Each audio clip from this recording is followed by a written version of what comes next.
This story is, whoa, OP, the way you destroyed that douchebag's life makes me want to read a whole book about your brilliance.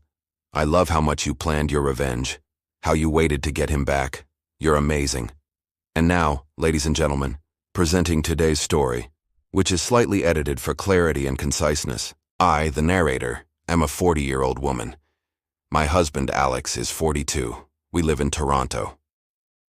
Last year in November, we visited New York City, and our cousin Anna, who lives there. Anna is 5 years younger than me. She works as an actress and goes to acting classes a few times a week. This particular acting class is taught by this guy Tony, who is a famous Hollywood actor. He visits New York a few times a year to teach a few private lessons. Apparently, he has a lot of female fans, including Anna. Since Tony is straight, this results in a lot of awkward situations and forward advances. The day after we arrived in New York, Anna begged us to drive her to her acting class because she was hoping to meet Tony. As soon as she saw him, she rushed to him and they chatted for a bit. After her first class with him, she begged me to stay outside the building and wait for him so she could introduce us. I obliged. The class lasted longer than expected, so I was waiting a while. Finally, Tony came out and Anna ran to him again, thanking him and inviting him to meet my husband and me. He was nice enough, but clearly very stressed and in a hurry. He kept checking his phone and apologizing that he needed to go. Anna insisted on walking us to the subway, and Tony followed behind her. Suddenly, Tony turned to Anna and said, "I need you to do me a huge favor." Anna was ecstatic. "Anything for you." Tony says, "Can you send me some photos of yourself? I need to use you as a reference for an upcoming role. You look a bit like Julia Roberts, if you know what I mean." Anna froze and replied, Sorry, I can't." Tony frowned and asked why not.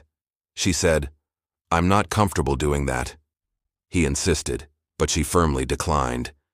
At that point, I couldn't stand it anymore. I got annoyed because I thought he was totally taking advantage of Anna's admiration for him.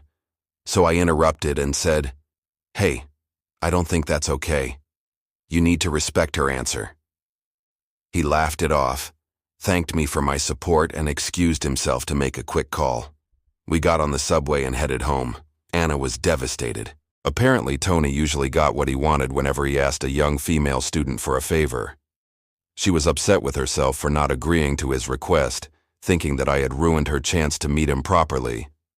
On the bright side, I had finally gotten a proper dose of revenge on this narcissistic creep.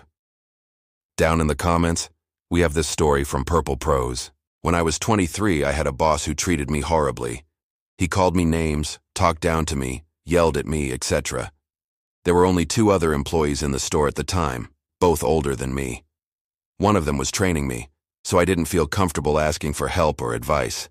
I had no one to complain to, and I was too scared to speak up to him because I needed this job. It was my first one and I was barely making ends meet. He also had me working a ridiculous amount of overtime because he was lazy. At least 10 hours a week. I was exhausted all the time. Then one day I started feeling sick while I was at work. I went to the bathroom and threw up into the sink. I tried to wash it off and quickly went back to work. He noticed and said, "Are you drunk?